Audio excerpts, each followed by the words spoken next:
Hello viewers, বিনোদন জগতের সব খবর নিয়ে আপনাদের সঙ্গে এই মুহূর্তে রয়েছি আমি রিপোর্টার কুলসুম।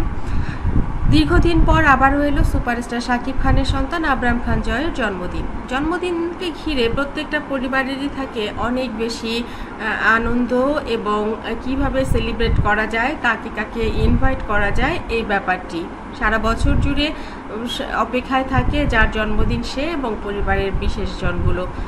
সুপারস্টার শাকিব খান এবার ছিলেন আমেরিকাতে। ছেলের বয়স 7 পেরিয়ে 8-এ পড়লো, কিন্তু সবাই ভক্ত, দর্শক, আত্মীয় পরিজন, বন্ধু বান্ধব সবাই চেয়েছিল অন্তত এইবার একটা grand party দেবেনই superstar Shakib Khan, কিন্তু তিনি ছিলেন আমেরিকায়। যথাসময়ে ছেলের জন্মদিনে ছেলে মন খারাপের কারণে এসেছেন এবং নিজে ছোট করে একটা কেক নিয়ে নিজেরাই কেটেছেন। দেখা যাচ্ছে শাকিব খানের আসার আগে আবরাম খান জয় রাতের বেলায় মা যখন তাকে উইশ করছিল, সে মুখটা খুব কালো করে আপনারা দেখতেই পেয়েছেন বসে আছে, তার মুখে কোনো রকমের হাসি নেই। এটা কিন্তু জন্মদিনের আগে রাত 12টা 1-এর ছবি।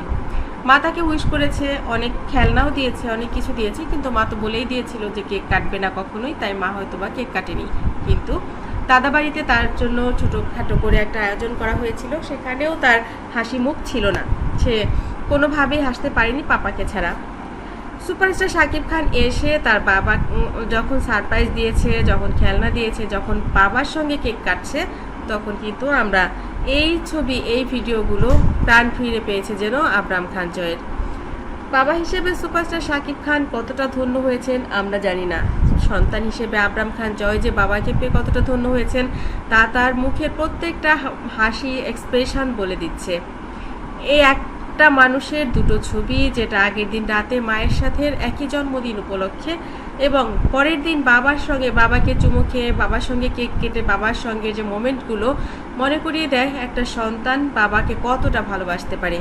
আমরা কিন্তু জানি যে প্রত্যেকটা সন্তানই আসলে মাকে বেশি ভালোবাসে, কিন্তু জয়ের ক্ষেত্রে ব্যাপারটা কিন্তু পুরোপুরি উল্টো এবং অপু বিশ্বাস সেটা স্বীকারও করেন অবলীলায়। তিনি বলেন জয় শাকিব বন্ধু, আসলে ওদের আত্মার বন্ধন, ওরা যখন একসঙ্গে থাকে ওদেরকে আসলে অন্যরকম লাগে। ওরা দুজনকে এত ভালোবাসে, এই ভালোবাসার আসলে আমি কোনো তুলনা করতে পারি না। একজন মা হিসেবে এটাও তার অহংকার এবং এটাই সে চেয়েছিল, সে সেটা পেয়েছে। অপু বলেন আমার জীবনে যা চাওয়া ছিল আমি পূর্ণ করেছি, আমি খুবই খুশি, আমি আনন্দিত, আমি এই আনন্দ রাখার আর কোনো জায়গা পাই না।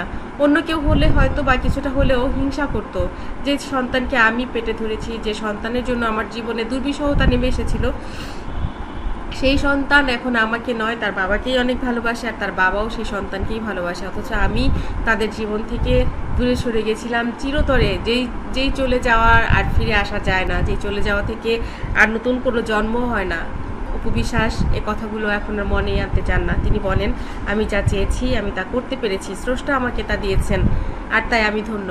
আমার ছেলের এই হাসি, আমি শাকিবের মুখেও এই হাসি আজীবন দেখতে চাই। একেই বলে ভালোবাসা। ভালোবাসার বহুত রং আছে, যে রঙে আসলে রাঙাতে জানলে সবভাবেই রাঙানো যায়। আপনি আপনার জীবনটাকে আসলে কেমন দেখতে চান সেটা নির্ভর করে আপনার আত্মার সুন্দর চাওয়ার উপর। অপু বিশ্বাস একটা সুন্দর চাওয়া চেয়েছেন, স্রষ্টা তার সেই সুন্দর চাওয়াটাকে পূর্ণতা দিয়েছেন বলে মনে করি আমি এই হাসি দেখে। আপনারাও কম্পেয়ার করুন এবং কমেন্ট করুন আসলে এই দুটো মুখ, একটা কালো আর একটা হাসি, একই মানুষের এবং একই উপলক্ষের, কোনটা বেশি সুন্দর।